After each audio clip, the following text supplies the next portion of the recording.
In 1449, the Ming Dynasty marched north to punish the Mongols, led not by a general, but by the young Emperor Zhengtong himself, commanding over 500,000 troops.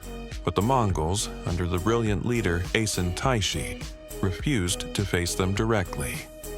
Instead, they struck supply lines, poisoned wells, and bled the massive army in the open steppe.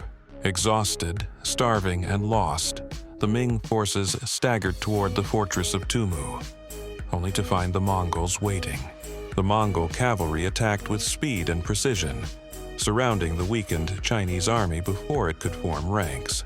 In a single devastating assault, the Ming army collapsed, and Emperor Zhengtong was captured alive, the ultimate humiliation.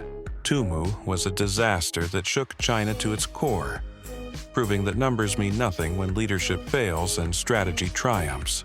Battlefield legends where empires learn the cost of arrogance. Please like, share, and subscribe for more.